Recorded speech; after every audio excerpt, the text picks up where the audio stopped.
September's been a life-changing month for us in many ways. But what's been our favourite game we've played this month?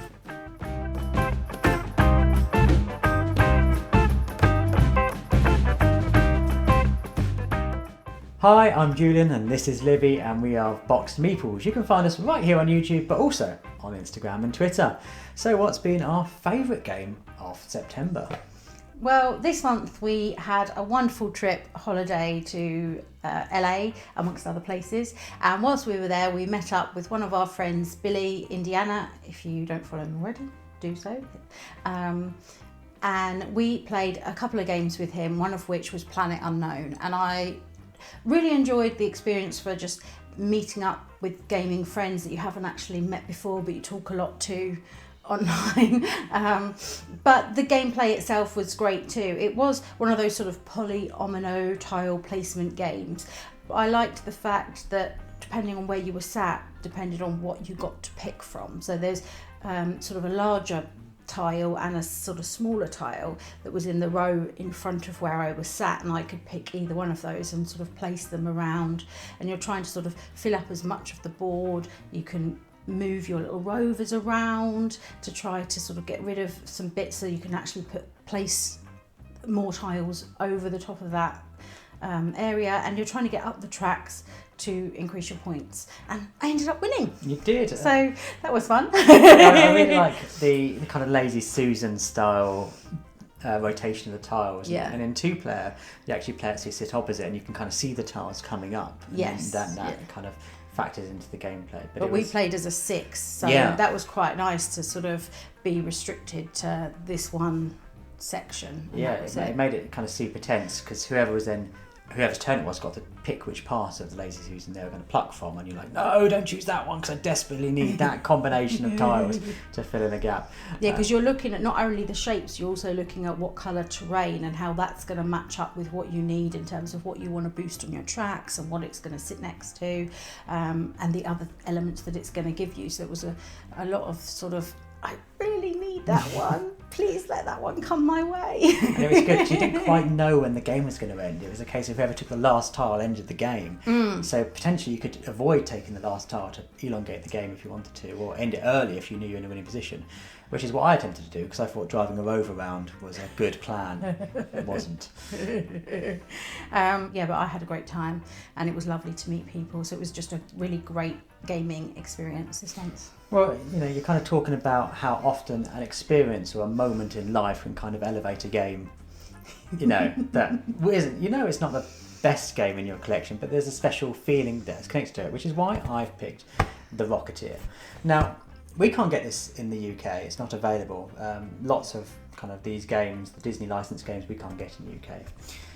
So I knew I wanted to get this because this is a film I loved as a child. I remember having this on VHS and watching it on repeat. I really loved the Rocketeer film from the 80s.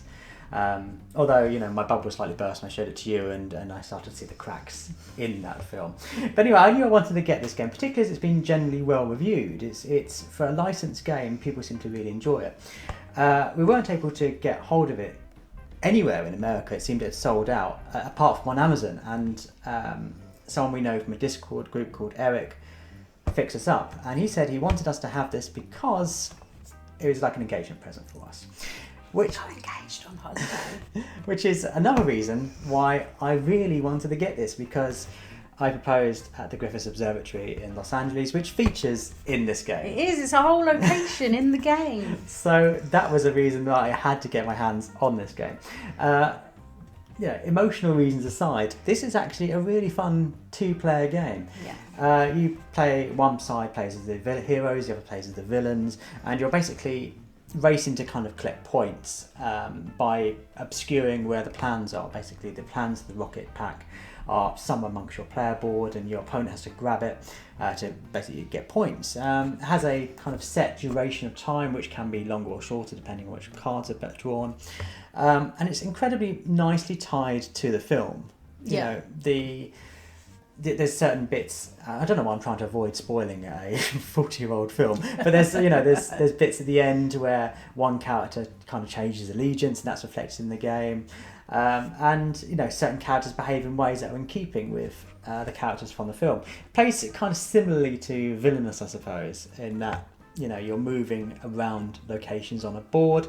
It's very much dependent on luck card draws though, but it is a way of cycling through that deck to get the cards you want. So I think it was, you know, it's a more you play it, the quicker you play it. We can get through a game now in half an hour, and Yeah. I really enjoyed playing it. So from a game that I was excited about because of nostalgia to a game that became emotionally significant, and to have it actually be a fun game we will regularly play was a big success. Yes. Yeah, I'm pleased that we have it in the collection, obviously just for the emotional side of things, but it's nice that you have the nostalgia too. And it's actually really pretty box, like it's a nice production for that style of game. I was quite impressed with the sort of little gold edging and stuff, really got a few little details nicely. Yeah, so this has become a kind of prized part of our collection. And if you want to get board games, you know, you should first of all head to your local friendly game store. But if you are buying online and you want to get Planet Unknown, why not consider Geekyzone? We found to be really cheap for certain titles. So it's worth checking out kind of lesser known board game websites. And indeed, if you enter the code that's in the description, you'll get a little bit of a discount on that as well. And if you've enjoyed this video, then do please consider subscribing to the channel. We'd love it if you'd like the video, and if you've got any comments, we really do enjoy hearing from you and love to hear your thoughts and feelings about any of the content that we have in here, or any suggestions of things that we should have coming up. And thank you so much for watching.